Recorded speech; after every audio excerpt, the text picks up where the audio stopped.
بسم الله الرحمن الرحيم. الحمد لله الذي هدانا لهذا وما كنا لنهتدي لولا أن هدانا الله. لقد جاءت رسل ربنا بالحق ثم الصلاة والسلام والتحية والإكرام على سيدنا ومولانا ومولى الثقلين جد الحسن والحسين بالقاسم المصطفى محمد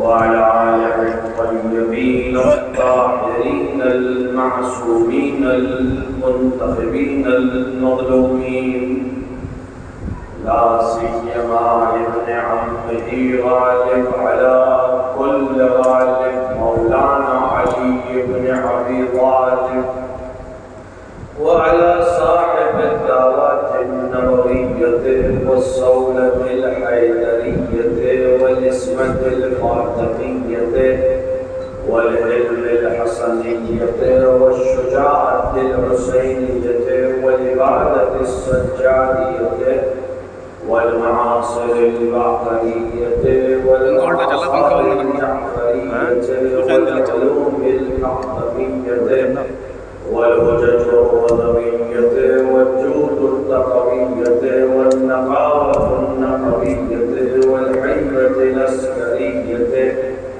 والغيبة الإلهية صاحب الأسر والزمان إمام الإنس والجان الحجة القائم المنتظر المهدي، ولعنة الله على آلائهم أجمعين من يوم زلفهم إلى لقاء يوم الدين وبعد يوم الدين. أما بعد، فقد قال عبد الله الحسين عليه الصلاة والسلام في وصيته لأخيه: إنما خرجت لطلب الإصلاح في أمة جدي، أريد أن أمر بالمعروف وأنهى عن المنكر وأسير بسيرة جدي وأبي علي بن أبي طالب صلوات محمد وعلى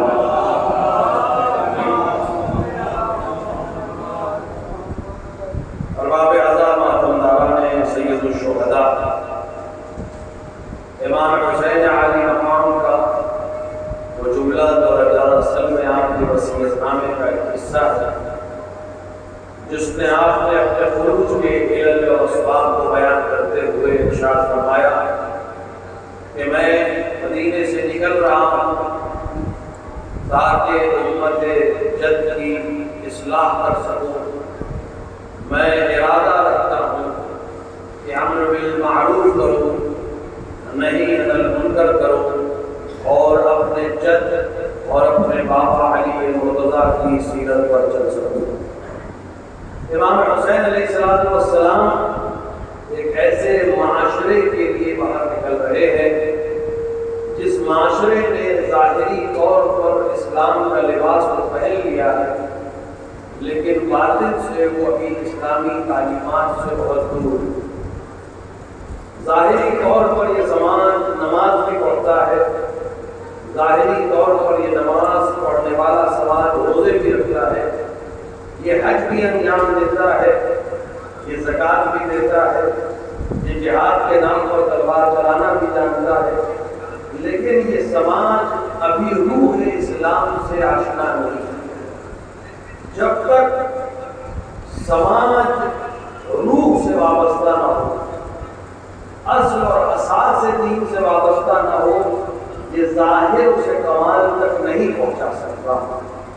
وہ سماج جو عدالت کو پسند نہیں کرتا، وہ سماج جو مساوات کو پسند نہیں کرتا، وہ سماج جو کسی کے حق دینے کو تیار نہیں ہے، وہ سماج جو مظلوم کی فریاد پر لبیک کہنے کو تیار نہیں ہے. حسین ابن علی ایسے سماج کو اصلاح کے لائق سمجھتے ہیں ان کی اصلاح کی جائے تاکہ یہ حقیقی معنی اسلام تک پہنچ سکے۔ وہ سماج جو کہتا ہے کہ وہ اسلام کا ماننے والا ہے لیکن کسی کا حق دینے کو تیار نہیں، وہ سماج جو یہ کہتا ہے کہ وہ پیغمبر کا کلمہ پڑھنے والا ہے لیکن سچائی سے اس کا کوئی وابستگی نہیں ہے، وہ سماج جو رسول کی حمد و ثنا و نعت کرنے کو تیار ہے لیکن کسی کے حق کو اس پر پہنچانے کو تیار نہیں ہے، فرزند رسول کہہ رہے ہیں میری نظر میں اس سماج کو اصلاح کی ضرورت ہے۔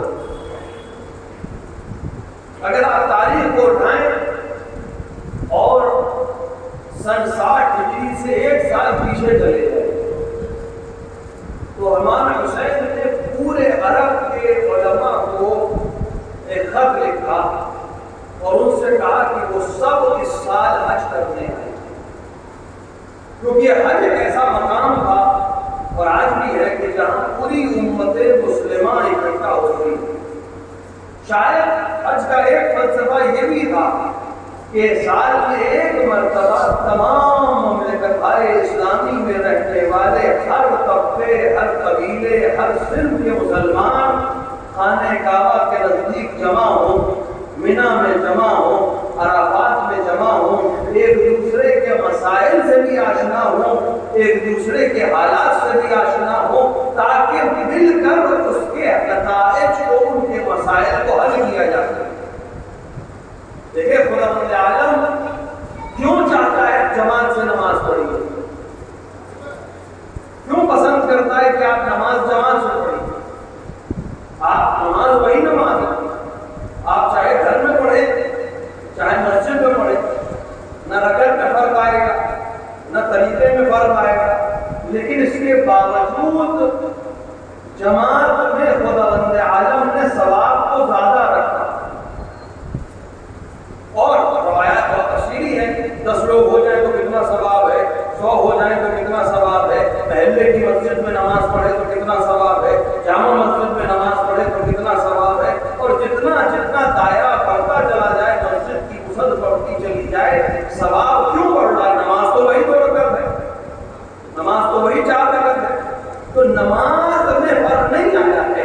شاید ایک فلسفہ یہ ہو کہ جب تم جماعت میں آؤ گے، ایک دوسرے سے ملاقات کرو گے، ہم پسند کرتے ہیں ایک دوسرے سے ملاقات کرو، ادب صرف ملاقات نہیں ہے، ایک دوسرے کی احوال پرسی ہوگی، ایک دوسرے کے درد سے آشنائی ہوگی، ایک دوسرے کی مشکلات سے آشنائی ہوگی تاکہ مل کر اسے حل کر سکو۔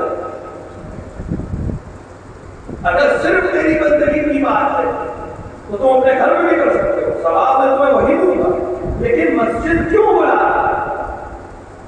وہ یہ فلسفہ سمجھانا چاہتا ہے کہ اس سے میری عبادت صرف رکوع اور سجدہ نہیں ہے، میری عبادت یہ ہے کہ میری مخلوق کا احترام کرو، میری عبادت یہ ہے کہ میری مخلوق کے مسائل کو حل کرو۔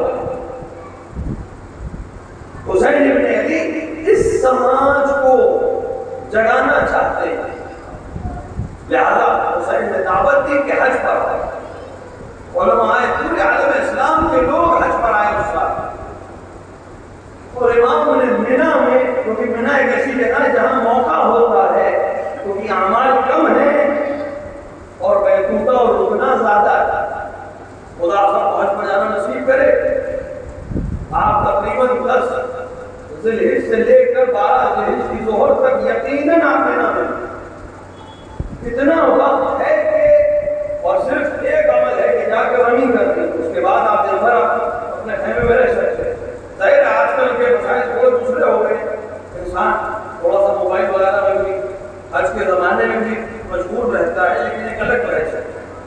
لیکن اس دور میں لوگ مینا میں رکے ہیں تو مینا میں رکے، وہاں امام نے خطبہ اور بہت طولانی اور بہت مفصل خطبہ ہے، اس کی صرف ایک عبارت میں آپ کے سامنے پیش کر رہا ہوں۔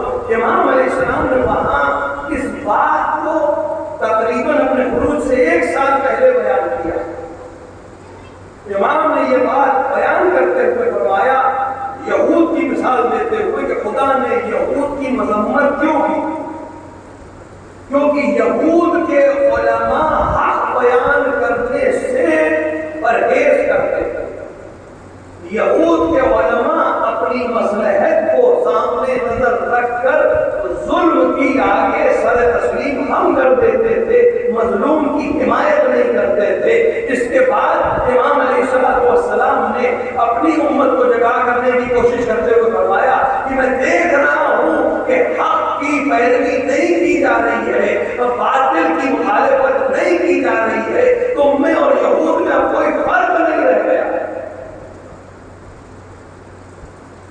امام بتانا چاہ رہے کہ سماج کیوں پریشانیوں میں مبتلا ہوتا ہے۔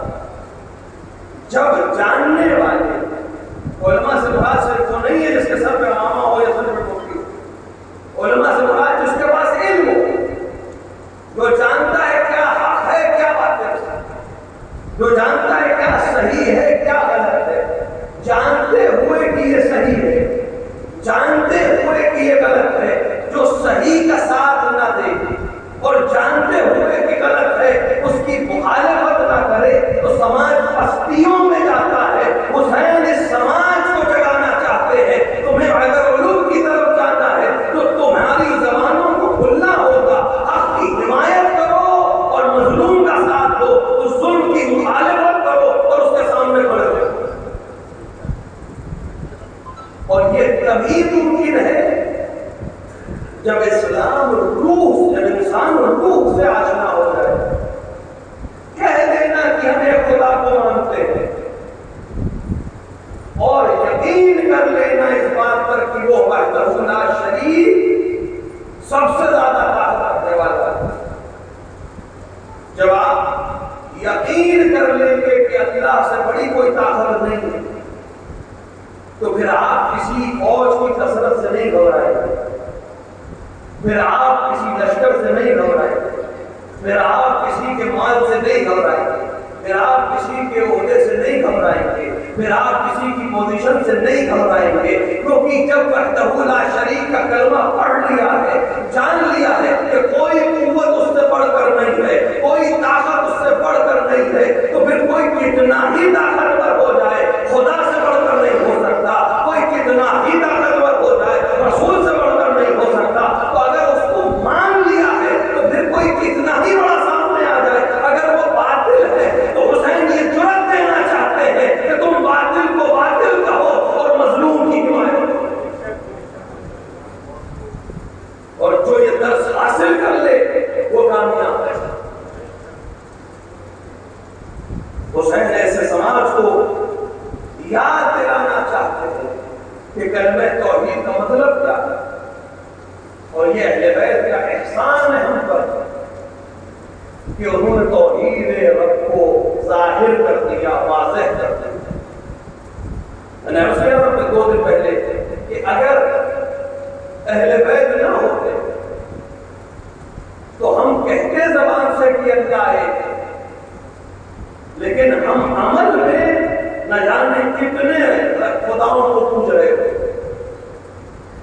کہتے کہ ہم اللہ کے بندے ہیں لیکن نہ جانے کتنوں کے ہم بندے بنے ہوتے۔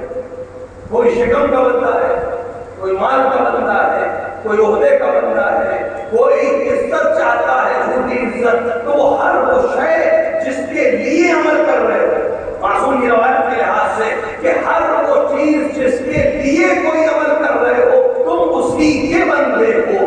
اگر تم شکم کو سیر کرنے کے لیے ساری محنت کر رہے ہو تو تم اللہ کے بندے نہیں ہو، تم شکم کے بندے ہو۔ اگر مال کے لیے ساری محنت کر رہے ہو تو پھر اللہ کے بندے نہیں ہو، تم مال کے بندے ہو۔ اگر عہدے کے لیے سب کچھ قربان کر رہے ہو تو اللہ کے بندے نہیں ہو، عہدے کے بندے ہو۔ وہ اللہ کا بندہ صرف وہ ہے جو سب قربان کر دے اللہ کی رضا کے لیے۔ اگر آپ کربلا کے ظاہر کو دیکھیں، ظاہر کربلا کو دیکھیں ایک غیر دینی نگاہ سے، تو دیکھنے میں کیا ہے؟ ایک شخص ہے جو اپنا سب کچھ لٹا رہا ہے، اپنی اولاد قربان کر رہا ہے، اپنے اصحاب قربان کر رہا ہے، اپنے مال کو قربان کر رہا ہے، اپنے وطن کو قربان کر رہا ہے، ناموس کو قربان کر رہا ہے، اپنی عزت کو قربان کر رہا ہے اور اپنے پوری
صحیح معنی توحید عمل کر کے حسین نے بتایا.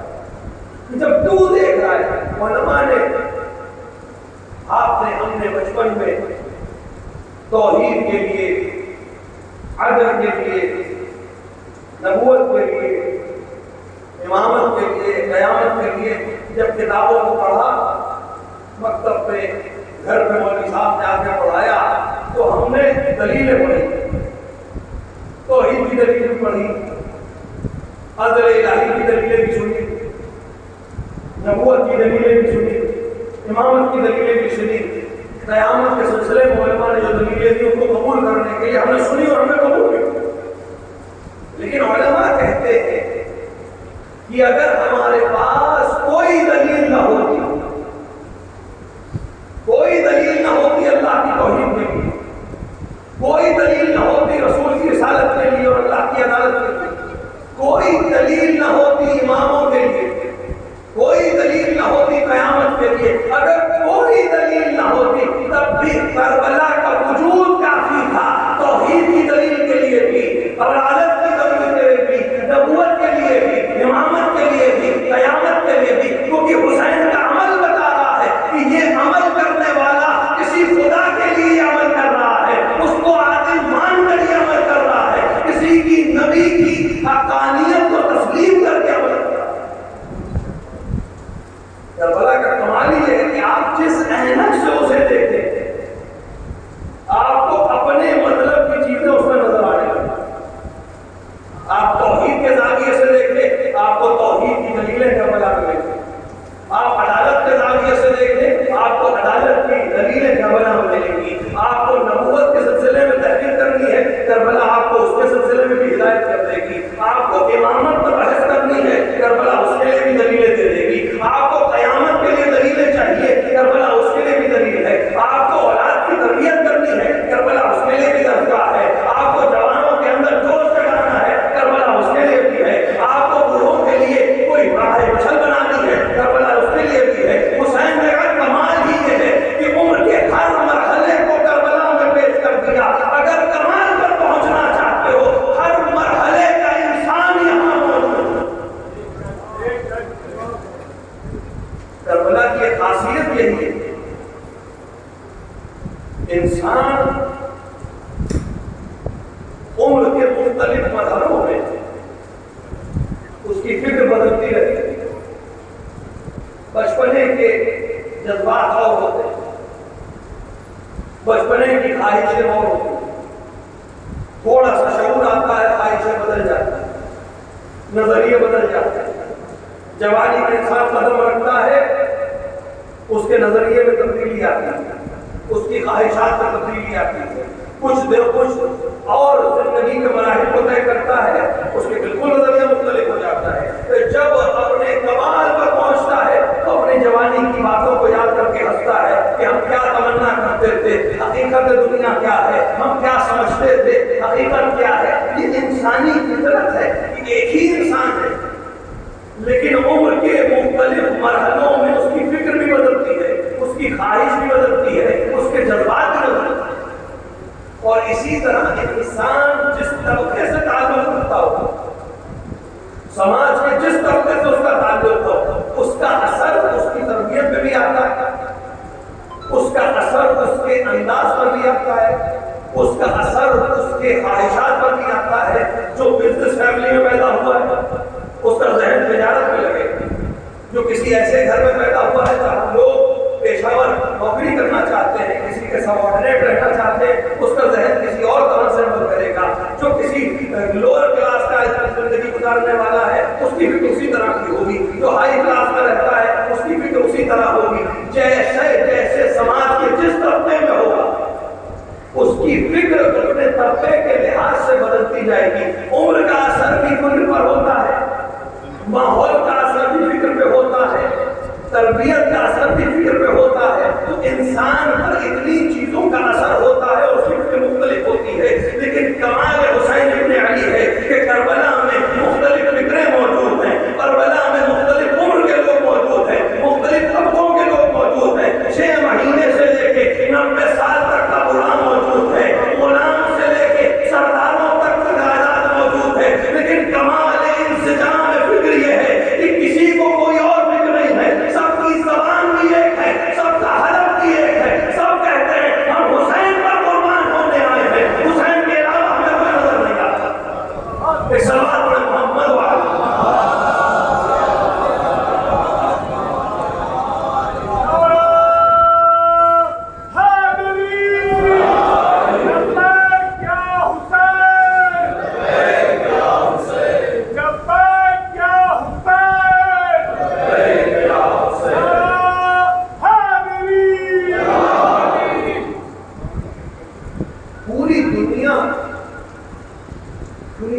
مختلف فکریں، مختلف نظریات، چاہے وہ فلسفی ہو، چاہے وہ لبرل ہو، چاہے وہ مارکس جیسی تھیوری ہو، چاہے کمیونزم کی تھیوری ہو، چاہے سوشلزم کی تھیوری ہو، آخر وہ انسان کو اپنی نظر میں کمال پر دیکھنا چاہتے ہیں۔ لیکن ہم نے تاریخ میں یہی دیکھا کہ کوئی تھیوری عملی نہیں ہو سکی، کہیں نہ کہیں آ کر کسی نہ کسی جگہ ہر تھیوری نے دم توڑ دیا، کہیں نہ کہیں آ کر ہر ایک نے گھٹنے ٹیک دیے اور سماج کو اکٹھا نہیں کر سکا، فکر کو اکٹھا نہیں کر سکا۔ لیکن کمال حسین ابن علی یہ ہے کہ سن 61 ہجری میں بھی اس نے فکروں کو اکٹھا کر دیا تھا، اور یہ کمال امتداد اور معجزہ حسین ابن علی ہے کہ یہ اکٹھا کرنے کا جذبہ، یہ ایک کر دینے کا جذبہ، یہ منتبذ اور متحد کر دینے کا جذبہ 61 ہجری میں ختم نہیں ہو گیا۔ 1300 سال گزرنے کے بعد بھی اگر آپ اتحاد دیکھنا چاہتے ہیں، اگر آپ انسجام دیکھنا چاہتے ہیں تو زیادہ دور نہیں ہے، اربعین میں کربلا کا سفر کریے، الگ الگ ملکوں کے لوگ ہیں، الگ الگ زبانوں کے لوگ ہیں، الگ الگ طبقے کے لوگ ہیں، لیکن سب اکٹھا ہو رہے ہیں۔ نہ ان کو اس سے خطرہ ہے، نہ اس کو ان سے خطرہ ہے، نہ زبان میں اختلاف ہے، نہ رہن میں اختلاف ہے، صرف ایک زبان ہے، لبیک یا حسین۔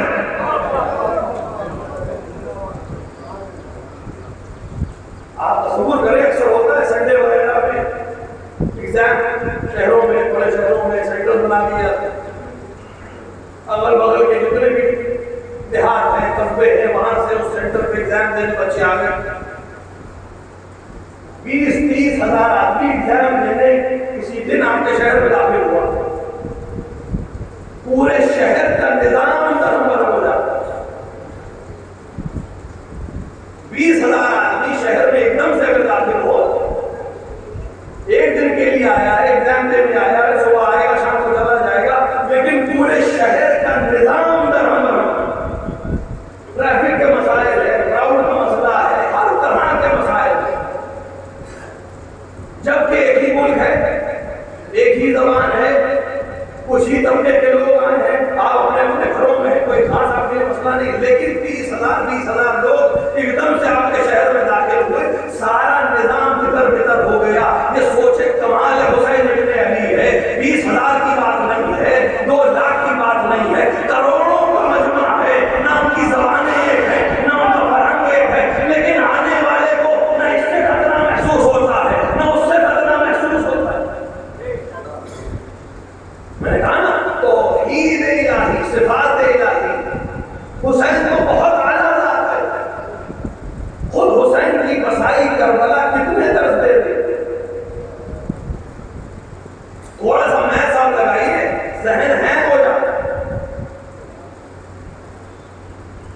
3 کروڑ کا مجمع کسی شہر میں داخل ہو جائے جس کی آبادی 20 لاکھ نہیں ہے، جس شہر کی اپنی آبادی 20 لاکھ بھی نہیں،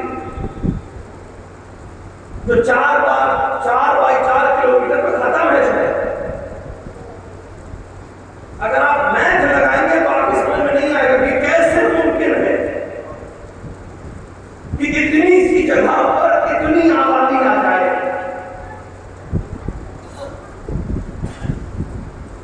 تصور کریں، اگر یہ 2 کروڑ یا 3 کروڑ لوگ دن میں 1 روٹی کھائیں گے، صرف 1 روٹی کھائیں گے، تو کم سے کم 3 کروڑ روٹی چاہیے ایک وقت میں، کہاں سے آئے؟ اگر صرف 1 لیٹر پانی پیے، جبکہ کربلا میں گرمی ہے، کہیں زیادہ پانی پیے گا، وہ ملک ہے جہاں پانی مہنگا ہے، تیل سستا ہے، لیکن اس کے باوجود کوئی ظاہر ایسا بتائیے تو کہ میں پیاسا رہ گیا، کوئی بتائیے کہ اسے خرید کے پانی پینا پڑا ہو۔ یہ پانی تو 3 کروڑ لوگ اگر 1 لیٹر پانی بھی پیے تو 3 کروڑ لیٹر پانی ہر دن چاہیے۔ یہ کون ہے جس کے فرق سے، جس کے فیض سے یہ چشمہ آب جاری ہو رہا؟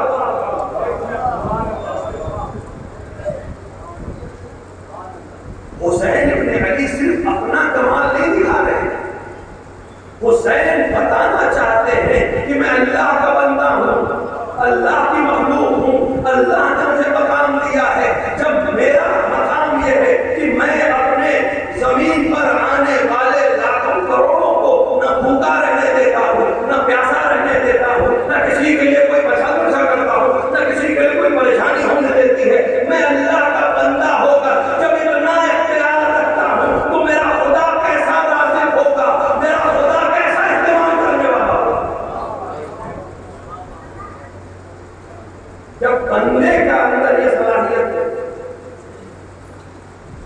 اپنے ظاہر کا اکرام کرے تو میں جس کا بندہ ہوں، خدا کی ذاتیت سمجھنی ہے، مجھے دیکھو، میں بندہ ہو کر ایسے رزق بانٹ رہا ہوں، تو جو میرا خدا ہے وہ کیسے رزق بانٹے؟ اہل بیت صفات الہیہ کے مظہر ہے، ہم سمجھ ہی نہیں سکتے تھے ذاتیت کیا ہوتی ہے، ہم سمجھ ہی نہیں سکتے تھے کہ حسن کیا ہوتا، ہم سمجھ ہی نہیں سکتے تھے کرم کیا ہوتا ہے، اگر یہ ذوات مقدسہ آ کر ان صفات کو سامنے ظاہر نہ کرتی۔ حسین نے کرم خدا کو دکھایا، اور یہ کیسے دکھایا کہ میں صرف زبان سے اللہ کو نہیں مانتا، میں عمل سے اللہ کو مانتا۔ بہت سے واقعات تاریخ میں ایسے جو مصائب کی نظر ہو جاتے ہیں، مصائب میں انسان سنتا ہے اور اس کی مصیبت کے حصے کو صرف درک کرتا ہے، لیکن اس کے اندر جو بہت سے پہلو ہوتے ہیں وہ مصائب کی وجہ سے توجہ نہیں ہو پاتی۔ ایک شخص ہے مدینے میں آیا اور اس نے دیکھا کہ علی کے گلے میں رسن ہے اور لوگ مسجد النبی میں ان کو کھینچ کے لے جاتے۔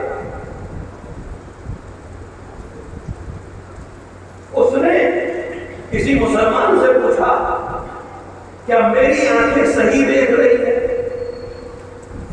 کیا میں صحیح پہچان رہا ہوں؟ تو کیا دیکھ رہا ہے؟ کہ میں سمجھتا ہوں یہ جوان کوئی اور نہیں ہے، یہ وہی علی ہے جس نے مرحب کو قتل کیا، یہ وہی علی ہے جس نے باب خیبر کو اکھاڑا ہے۔ کیا میری آنکھیں صحیح دیکھ رہی ہیں؟ ہاں یقیناً یہ وہی علی ہے جنہوں نے خیبر فتح کیا ہے، یہ وہی علی ہے جنہوں نے مرحب اور ابتر کو قتل کیا ہے۔ یہ سننا تھا۔ وہ یہودی آگے بڑھا، علی کے ہاتھ کو چوم کر کہنے لگا لا الہ الا اللہ محمد رسول اللہ وانت ولی اللہ۔ سلمان فرمایا ہے آپ نے پوچھا کہ تو آج کیوں ایمان لے کر آیا؟ اب تک جو باتیں سنی تھی آج یقین ہو گیا، ورنہ وہ انسان جو اتنا بہادر ہو کہ مرحب کو قتل کر سکتا ہے، اندر کو قتل کر سکتا ہے، باب خیبر کو اکیلے اپنی انگلیوں پہ اٹھا سکتا ہے، اگر آج اس کے گلے میں رسن ہے اور وہ کوئی مزاحمت نہیں کر رہا ہے تو یقیناً وہ کسی خدا کو مانتا ہے۔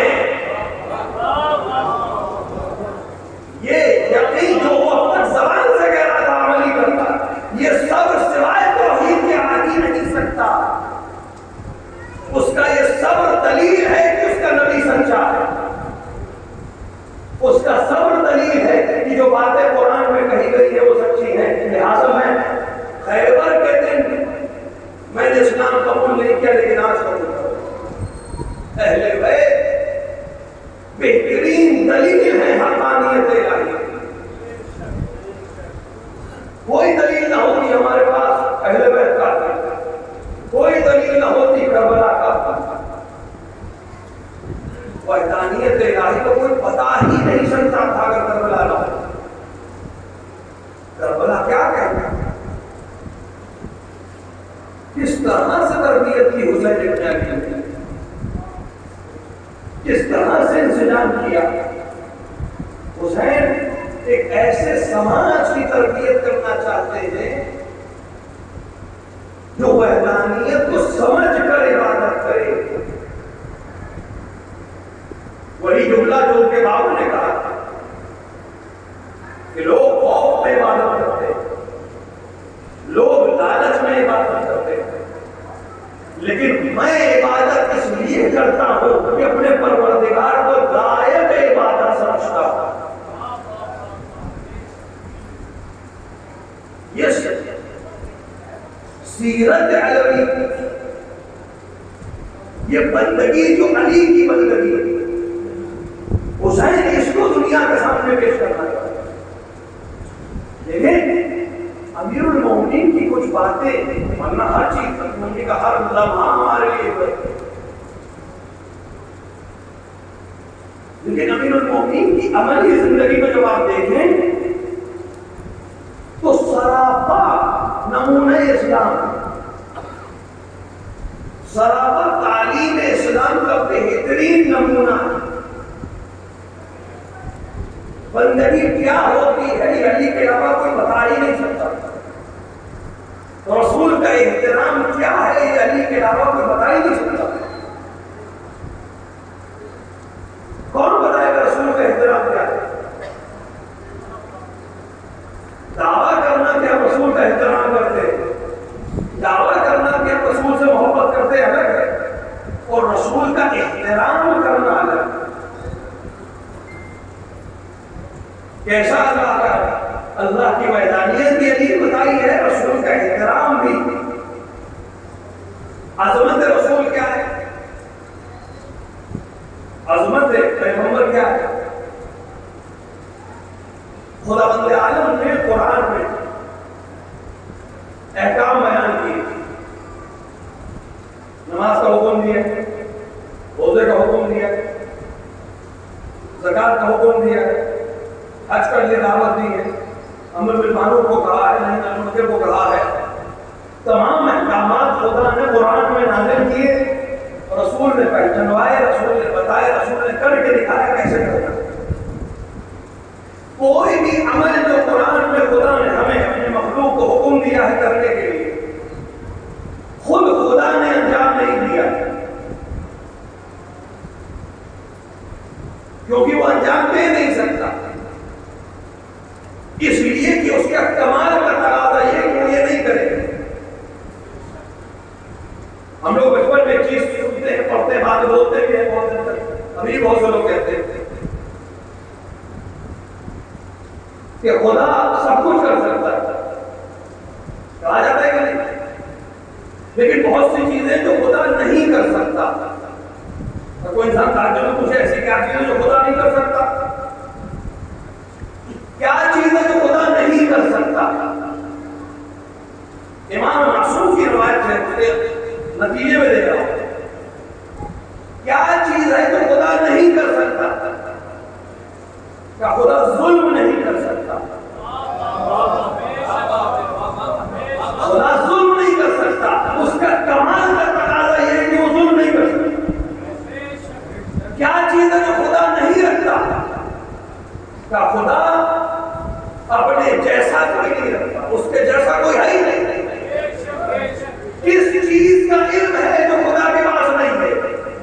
امام معصوم نے فرمایا اپنے شریک کا علم خدا کو نہیں ہے، جو ہے ہی نہیں اس کا علم حاصل ہو۔ تو خدا کمال کی وجہ سے جو حکم ہمیں دے رہا ہے نماز پڑھو، خود نہیں پڑھے گا، وہ کسی نماز پڑھے گا۔ خدا کہہ رہا روزہ رکھو، خود نہیں روزہ رکھ جائے گا، کیونکہ اس کا کمال یہ ہے کہ اس کی عبادت کی جائے گی، اس کے لیے عمل انجام دیا جائے گا۔ لیکن تمام احکام کے علاوہ ایک حکم ایسا ہے جسے خدا نے پہلے خود انجام دیا ہے، بعد میں بندوں کو حکم دیا ہے، ان اللہ و ملائکتہ یصلون علی النبی یا ایھا الذین آمنوا صلوا علیہ وسلموا تسلیما۔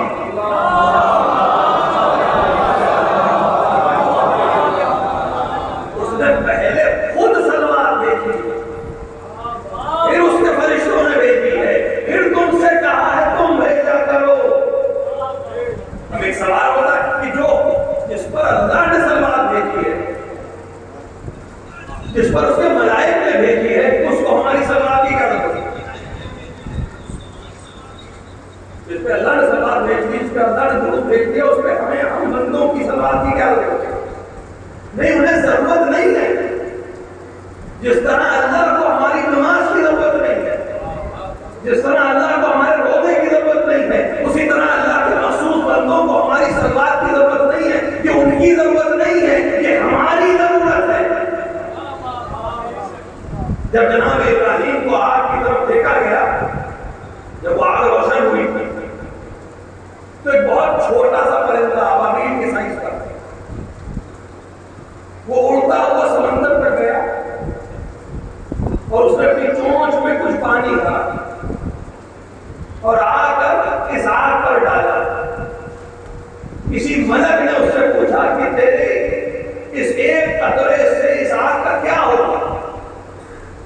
یہ تو پہنچنے سے پہلے بھاپ بن جائے گا. اس نے کہا ہاں اے ملک الہی، مجھے معلوم ہے کہ میرے اس قطرے سے اس آتش نمرودی پر کوئی اثر نہیں پڑے گا، لیکن میں چاہتا یہ ہوں کہ جب قیامت میں فہرست بنے کہ آگ لگانے والے کون تھے اور آگ بجھانے والے کون تھے، تو میرا نام ان میں آئے جو آگ بجھانے کی کوشش کر رہے تھے. صلوات محمد والے.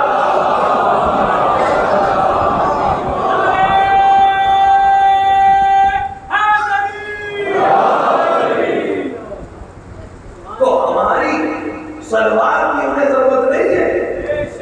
ہم سلوار بھیج کر اپنے آپ کو اس فہرست میں درج کرانا چاہتے ہیں کہ ہم اس فہرست میں ہیں جو اللہ کی اور ملائکہ کی فہرست ہے. ہم رسول پر سلوار بھیج کر اپنے ایمان کا اعلان کرتے ہیں. اس کو ضرورت نہیں ہے. واحد عمل جو خدا نے خود انجام دیا،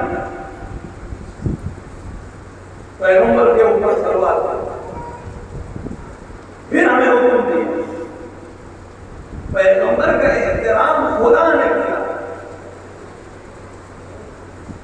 آپ قرآن پڑھیں، قرآن میں خدا نے انبیاء کو پکارا ہے. یا داؤد،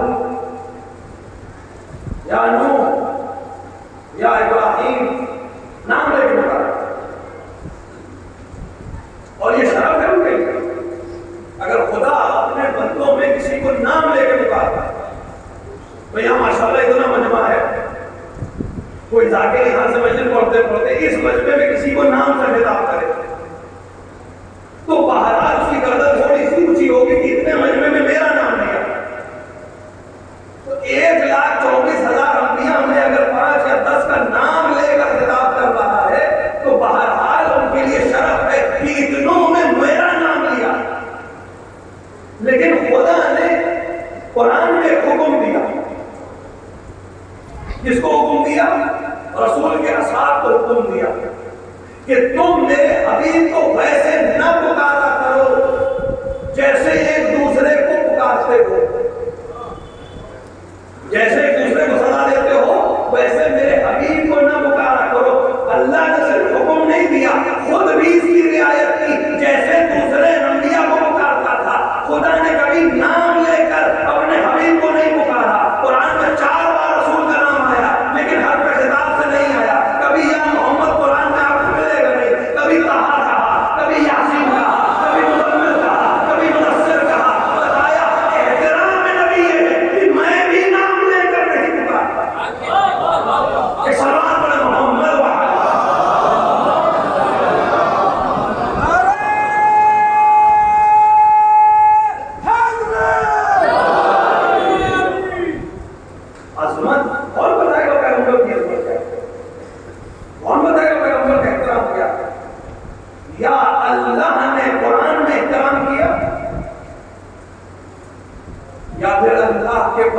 علی نے احترام کیا. علی نے کیسے احترام کیا پیغمبر کا؟ ابھی صرف احترام ہے علی کی بات کر رہا ہوں، حفاظت ہے پیغمبر کی بات ہی نہیں کر رہا ہوں. احترام علی نے کیا. آپ اٹھائیں نہج البلاغہ، علی کا کلام ہے، معتبر ترین روایات کے لحاظ سے امیر المومنین کا کلام ہے جو سید علی نے جمع کیا. آپ اس کلام میں تقریباً سید علی نے ہر جگہ لکھا بھی ہے کہ یہ کلام کب کیا، کہاں کیا. پوری نہج البلاغہ جو بلاغت کا شاہکار ہے، ہر خشک و تر جس طرح قرآن میں ہے اس کی شرح آپ کو نہج البلاغہ میں مل جائے. شرط یہ کہ انسان مطالعہ کرے، صرف کہے نہیں کہ امیر المومنین کی نہج البلاغہ ہے. ہم دعویٰ تو کرتے ہیں امیر المومنین کے چاہنے والے ہیں، امیر المومنین کی نہج البلاغہ کتنوں نے پڑھی؟ یا تو آسان ہو گیا، کبھی نہیں آتی، اردو میں بھی آ گئی، ہندی میں بھی آ گئی، انگلش میں بھی آ گئی. ایک بار پڑھو تو تمہارے علی نے کہا کیا ہے، نظریہ بدل جائے گا.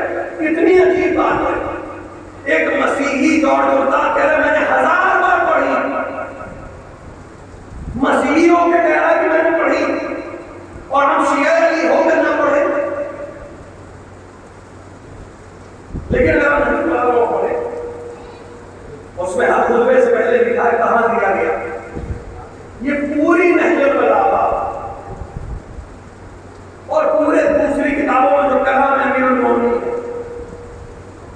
جتنا کلام ہے امیر المومنین کا وہ سب بعد شہادت پیغمبر ہے۔ پیغمبر کی زندگی میں ایک دو رجز جو آپ نے میدان میں پڑھے، اس کے علاوہ کوئی کلام علی کا نہیں ملتا۔ کیوں؟ علی کو بولنا نہیں آتا، علی کو بولنا نہیں آتا تھا، علی کو بلاغت نہیں تھی یا فصاحت نہیں تھی۔ جو ولادت کے تیسرے دن توریت سنا رہا تھا، انجیل سنا رہا تھا، زبور سنا رہا تھا، اس قرآن کی تلاوت کر رہا تھا جو ظاہری معنوں میں ابھی نازل بھی نہیں ہوا تھا، کیا اس علی کو بولنا نہیں آتا؟ کیا اسے بس فصاحت اور بلاغت نہیں تھی؟ تو پھر علی کا کلام بعد پیغمبر کیوں مل رہا ہے؟ علی کیوں خاموش ہے؟ علی یہی بتانا چاہتے ہیں، احترام پیغمبر سیکھنا چاہتے ہو، علی تمہیں بتائے گا احترام پیغمبر کیا ہے۔ میں خلیفہ رسول ہوں، جب تک رسول موجود ہے تمام علم کے باوجود علی خاموش رہے گا، یہی احترام پیغمبر۔ آپ اکثر علماء ذاکرین سنتے ہیں مختلف معجزات یا داستان پیغمبر کے امیر المومنین کے ساتھ، جہاں پیغمبر نے امیر المومنین سے سوال کیا، پیغمبر جا رہے ہیں، پیغمبر اور امیر المومنین جا رہے ہیں، ایک وادی میں پہنچے، استراحت کے رکے، ایک شہد کی مکھی پیغمبر کا توازن دے رہی ہے۔ پیغمبر نے پوچھا علی سے کہ علی جانتے ہو یہ کیا کہہ رہی ہے؟ کیا کہا علی نے؟ اللہ کا نبی بہتر جانتا ہے۔ نہیں کہا میں نہیں جانتا، کیونکہ یہ کہہ ہی نہیں سکتے تھے کہ میں نہیں جانتا، کیونکہ پیغمبر کہہ چکے ہیں جو میرا علم ہے وہ تمہارا علم ہے، جو میں سنتا ہوں وہ تم سنتے ہو، جو میں دیکھتا ہوں تم دیکھتے ہو۔ لیکن احترام میں پیغمبر ہے کہ جب پیغمبر سوال کرے تو میں ادب سے کہوں آپ بہتر جانتے ہیں۔ کون بتائے پیغمبر کا مقام؟ یہ علم کے نہ ہونے کی علامت نہیں ہے، یہ عالم ہونے کی علامت ہے کہ جہاں چپ رہنا چاہیے وہاں چپ رہے، جہاں بولنا چاہیے وہاں بولے۔ ہر وقت بولنا علم کی علامت نہیں ہوتی، کبھی کبھی چپ رہنا بھی علم کی علامت ہوتی ہے۔ امیر المومنین فرمایا اللہ کا رسول بہتر جانتا ہے۔ یا علی یہ مجھ سے کہہ رہی ہے کہ یہاں نزدیک میں نے ایک چھتا لگایا، اس میں شہد ہے، ہم چاہتے ہیں کہ کچھ شہد آپ اور آپ کا ولی تناول کرے، لہذا آپ اپنے ولی سے کہیں کہ وہ زحمت گوارا کر کے وہ شہد آپ کی خدمت میں لے آئے۔ امیر المومنین گئے، اس چھتے سے شہد نکالا، پیغمبر کی خدمت میں لائے، پیغمبر نے تناول کیا، پھر اس مکھی کو خطاب کیا،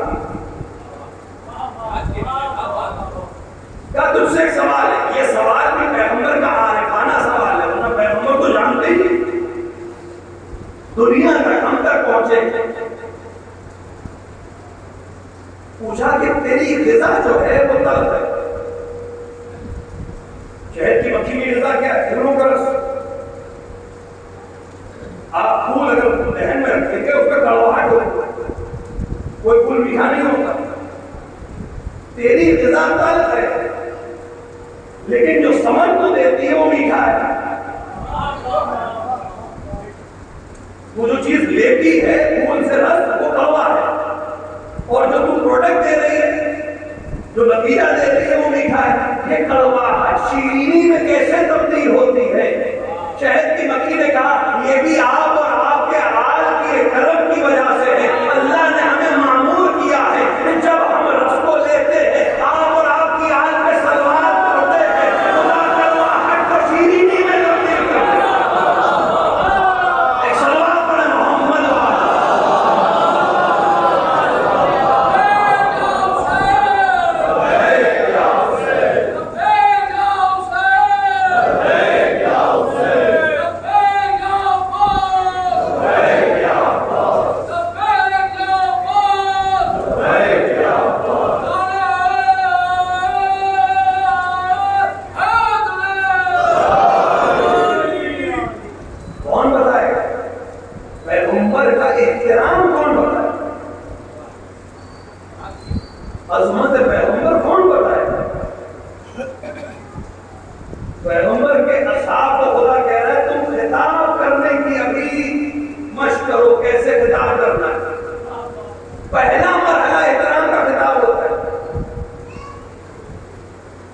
جنہیں ابھی خطاب نہیں معلوم ہے وہ معرفت کیا کریں گے؟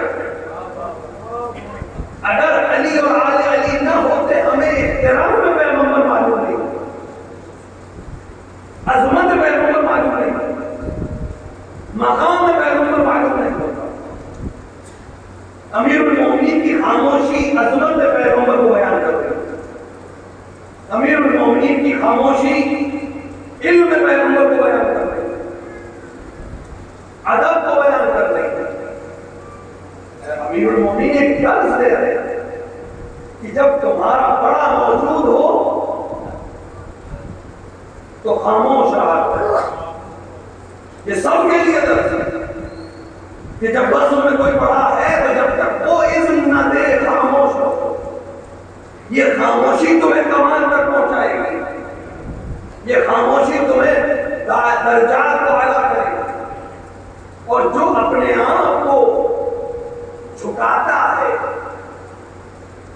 اللہ کے لیے، رسول کے لیے، دنیا کا دستور یہ ہے کہ جو کسی کو سامنے جھکتا ہے اسے اور جھکا دیتا ہے۔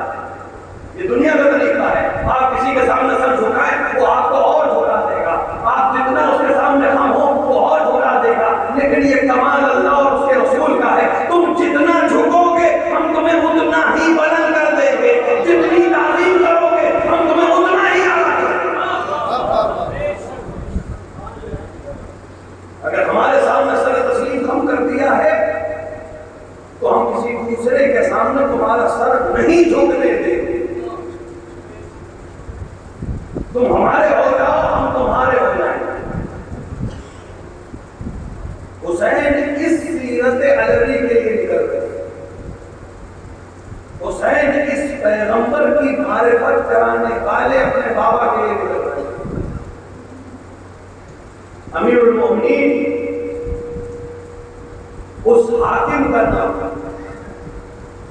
جس نے دنیا کو پیغام دیا کہ حاکم کیسا ہونا چاہیے۔ میں نے شاید پہلے دن کی تقریر میں کہا تھا کہ ہم نے کمی یہ کی ہے کہ علی کی جنگوں کو بڑھا، علی کی باقی زندگی ابھی اس نے نہیں پہنچایا تھا، جنگوں کو بھی ویسے نہیں پڑھا جیسے پڑھنے پڑھا ہے۔ علی کو قتل و غارت نہیں پسند تھی، علی شوق میں قتل نہیں کرتے تھے۔ آپ سنتے ہیں علماء سے کہ صفین میں امیر المومنین اکثر نقاب لگا کے ہوتے ہیں۔ کیوں نقاب لگا کے ہوتے ہیں؟ لباس بدل کے ہوتے ہیں، اکثر افراد میں خالص کا لباس پہن کے ہوتے ہیں، اپنے جدازات بھائی کا لباس پہنتے ہیں اور نقاب پہنتے ہیں۔ کیوں؟ صفین میں علی کی عمر ہے 60 برس، رسول کی شہادت کے بعد سے امیر نے تلوار نہیں اٹھائی، سن 36 ہجری تک، سن 10 ہجری یمن کی فتح کے بعد سن 36 ہجری تک یمن تک علی نے تلوار نہیں اٹھائی۔ 25 سال تک تلوار کو نہ اٹھایا۔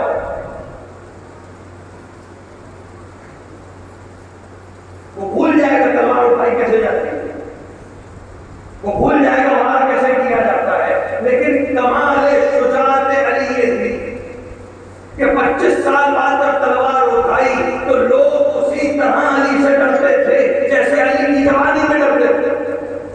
اگر کسی کو معلوم ہو جاتا تھا کہ سامنے علی ہے تو وہ نہیں آتا تھا۔ جنگ میں علی کے سامنے نہیں آتا تھا، 60 برس کے علی کے سامنے بھی جرأت نہیں کی آنے کی، لہذا علی نقاب پہن کے آتے تھے، لباس بدل کے آتے تھے۔ کیوں؟ کہ علی کو شوق تھا قتل کرنے کا، نہیں شوق نہیں ہے۔ جہاد اللہ کی عبادت ہے، فی سبیل اللہ جہاد ہے، آخری حکم کے طور پر ہے۔ اگر کوئی بات سے نہیں حل ہوا رہا ہے، رائے سے نہیں حل ہو پا رہا ہے، سنا سے نہیں حل ہو پا رہا ہے، تو اس سماج میں جو کچھ کینسر نما جو لوگ ہیں ان کو جہاد کی سرجری سے الگ کر دیا جائے تاکہ پورا سماج محفوظ ہو جائے۔ جہاد چیز پھاڑنے کا نام نہیں ہے۔ جس طرح ایک ڈاکٹر بدن میں لگنے والے زخم کو ناسور بننے سے پہلے بدن سے الگ کر دیتا ہے تاکہ باقی بدن سالم رہ جائے، اسلام نے جہاد کو رکھا ہے۔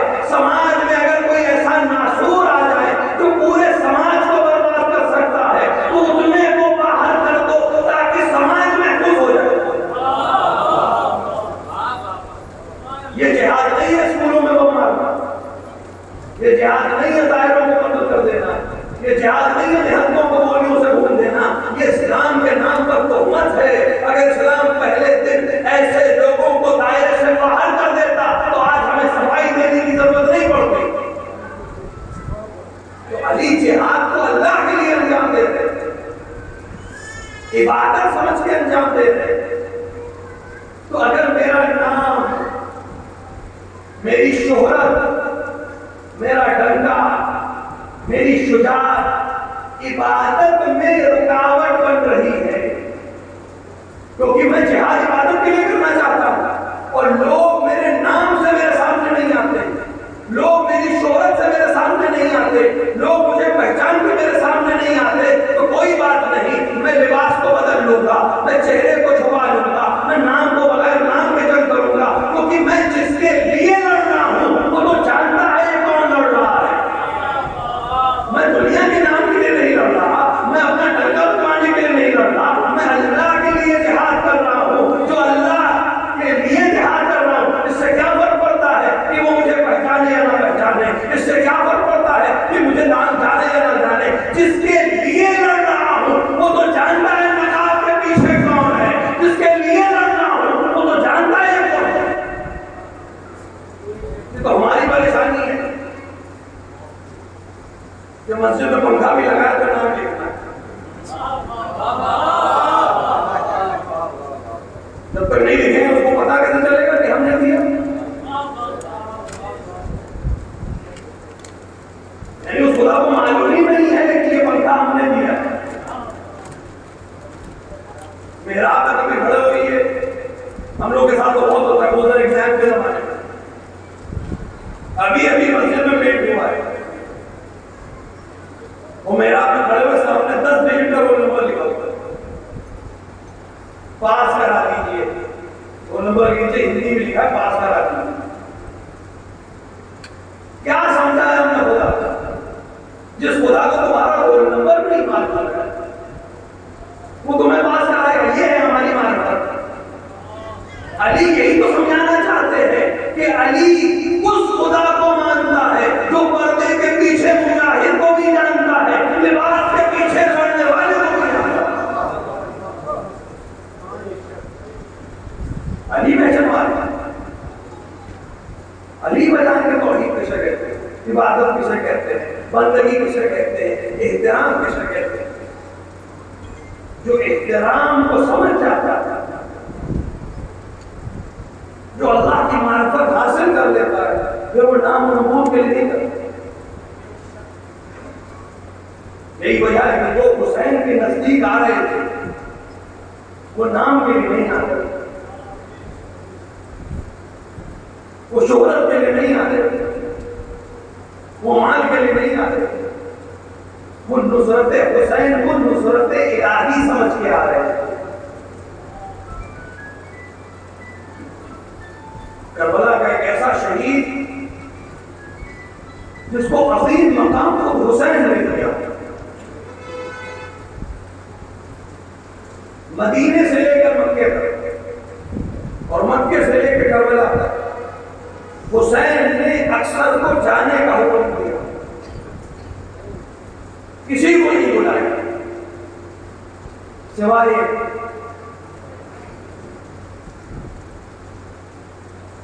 اس میں اختلاف ہے کہ حسین نے یہ خط کب لکھا، لیکن بہرحال حسین نے خط لکھا۔ کیا لکھا؟ پورے مضمون کو آپ چھوڑ دیں،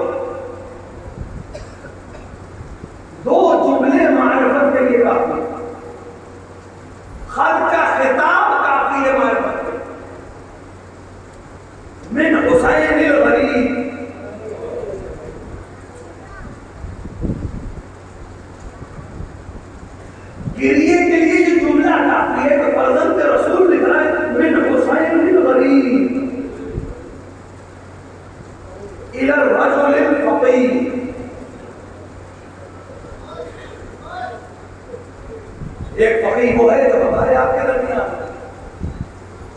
کیا مقام ہے ان کا، اللہ سب کی عبادت فرمائے، لیکن وہ ہمارے ہوگا. اور ایک فقیہ ہوئے جسے امام معصوم فقیہ کہا،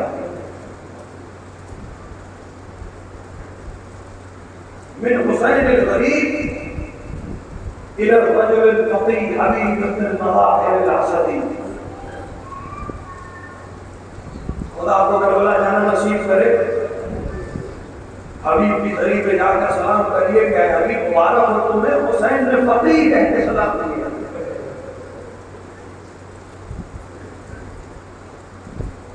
فقیہ کا مطلب ہے جس کے اندر فہم اور ادراک. معصوم جسے فقیہ کہہ رہا ہے وہ کس سلسلے معرفت میں ہوگا. روایات میں ملتا ہے علماء نے جو بیان کیا کہ قاسم کوفے میں بچتا ہوا، حالات اچھے نہیں کوفے، بچتا بچاتا حبیب بن مظاہر کے گھر تک پہنچا، نقل باب کیا. حبیب نے پوچھا کون؟ انا برید الحسین، میں حسین کا قاصد ہوں. نام سننا تھا، حسین کا چاہنے والا کھڑا ہو گیا، دروازے بتایا، قاصد کو اندر بلایا. قاصد نے ہاتھ حوالے کیا. حبیب نے منہ کو توڑ کر خط کو کھولا، عبارت کو پہچانا، آنکھوں سے لگا. من حسین الغریب کا جملہ کافی تھا. حبیب کی آنکھوں سے میرا آقا اپنے آپ کو غریب ہے. جوانان جنت کا سردار اپنے آپ کو غریب دکھ رہا ہے. مضمون خط یہ ہے حبیب تم ہماری نسبت کو رسول سے سب سے بہتر جانتے ہو، ہمارے فضائل سے واقف ہو، ہماری عظمتوں سے واقف ہو. اے حبیب میں اکیلا رہ گیا، اے حبیب میری نصرت کرنا اور ذرا جلدی کرنا. گھر میں زوجہ نے پوچھا کس کا تھا؟ کہ حسین بن علی کا. کیا لکھا ہے میرے مولا نے؟ تو مدد کے لیے بلایا ہے، اکیلے ہو گئے ہیں، لوگ گھیر رہے ہیں. کیا ارادہ ہے؟ کہ تم لوگوں کا خیال رکھنا. زوجہ نے ایک بار غیرت دلائی، حبیب کیا کرتا ہے؟ زہرا کا سر تجھے بلا رہا ہے تو کنیزوں کی فکر کر. اگر تجھ سے نہیں ہے تو مجھے اذن دے، میں جاؤں گی نصرت کے لیے. حبیب نے دعائیں کی، نہیں میں تیرا امتحان لے گا. غلام کو بلایا، سمجھایا حالات اچھے نہیں، میں گھر سے ایسے ہی نہیں کر سکتا، تم کوفے کے باہر کسی مقام کا میرا انتظار کرنا، میں آؤں. حبیب بچتے ہوئے کوفے کے مامورین سے کسی طرح بچتے ہوئے پہلے کو دوڑتے ہوئے پہنچے. عجیب منظر دیکھا، گھوڑا زمین پر پیر پڑا ہوا ہے جیسے اسے بھی جلدی ہو، اور سیاہ فام غلام اس سے کہہ رہا ہے اے میرے آقا کے گھوڑے پریشان نہ ہو، مجھے معلوم ہے تو حسین کی نصرت کے لیے بے چین ہے، اگر میرے آقا کو آنے میں دیر ہوئی تو میں تجھ پر سوار ہو کر چلوں گا. یہ جملہ حبیب کے کان میں پہنچا. ایک بار منہ میں تماچے مارے، اللہ اللہ، آل محمد کو یہ وقت آ گیا کہ حبشہ سے لگتے غلام نصرت کی طرف. اجرکم اللہ.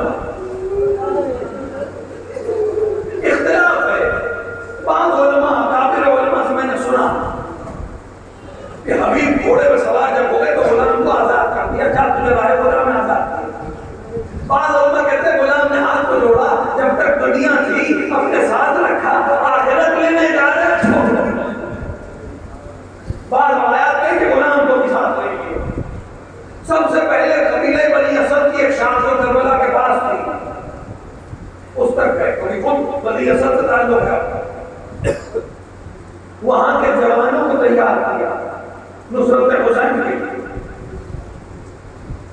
بعد میں 100 لوگ تیار ہوئے نصرت حسین کے. حبیب لے کے چلے، لیکن لشکر نے راستہ روک دیا. تھوڑی سی جنگ بھی ہوئی، آخر یہ جوان کدھر کدھر ہو گئے. حبیب بھی بچتے بچاتے کسی طرح حسین تک پہنچے.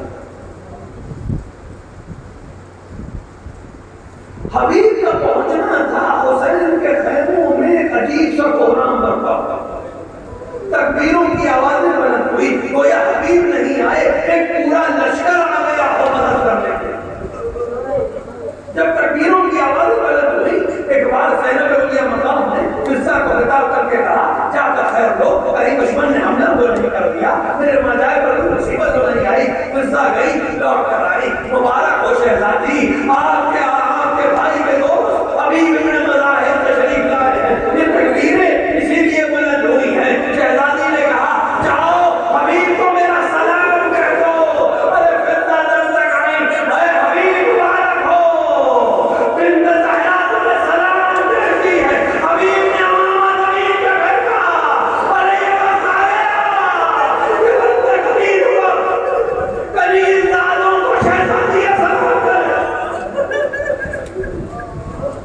اجروں کو بلند حبیب، آقا اگر اجازت ہو میں پسر ساتھ سے کچھ گفتگو کروں، شاید یہ جنگ ٹل جائے. جاؤ حبیب، کوشش کر لو. حبیب گئے، بات کی، لیکن کوئی تیار نہیں. حجت تمام ہو گئی. شب عاشورہ، بعض روایات میں ہے کہ حبیب خیموں کا تلایا کر رہے تھے یا اصحاب کی خبرگیری کر رہے تھے کہ حبیب کے کان میں ایک آواز آئی. ایک بہن اپنے بھائی سے کہہ رہی تھی، بھیا کیا آپ نے اپنے اصحاب کا امتحان لے لیا؟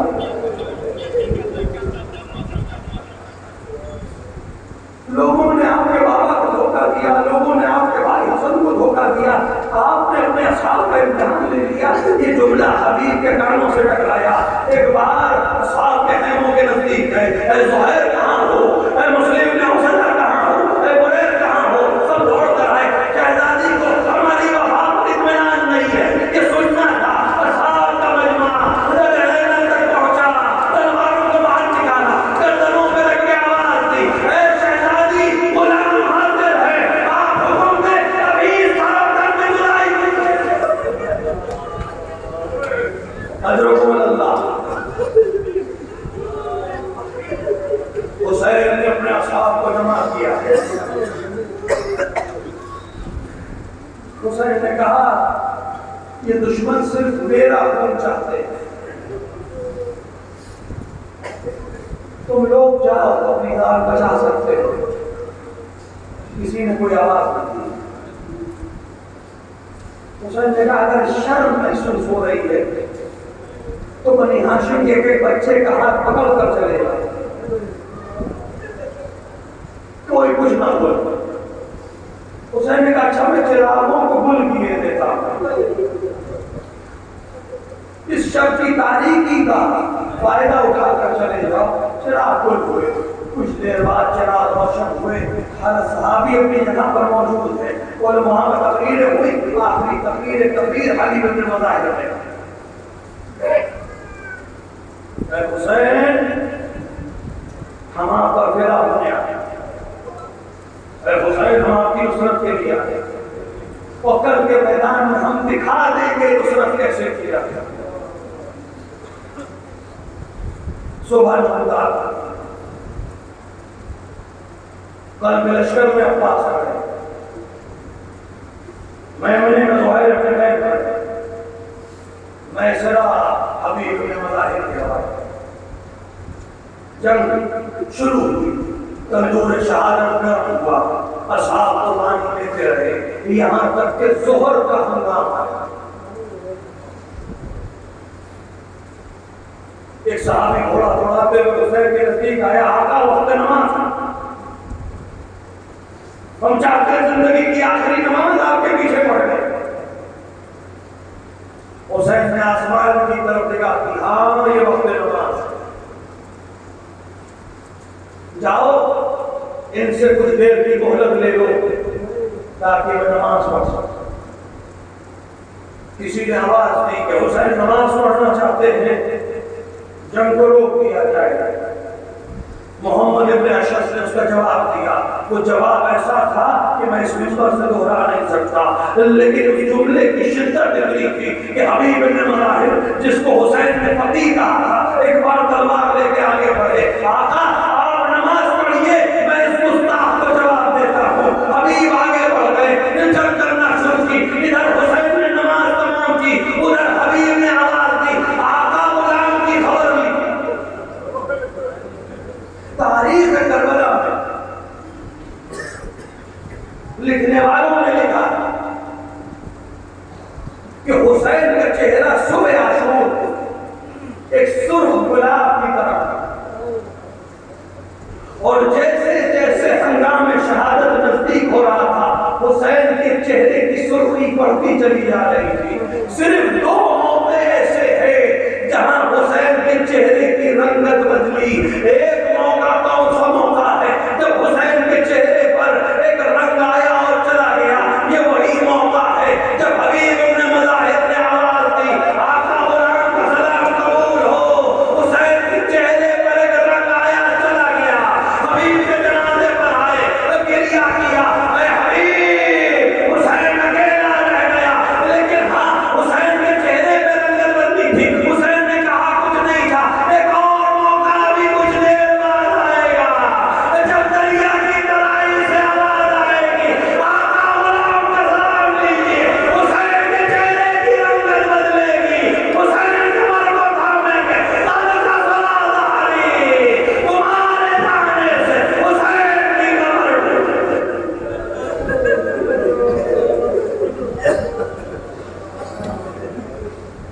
وسيعلم الذين ظلموا أي منقلب ينقلبون إنا لله وإنا إليه راجعون.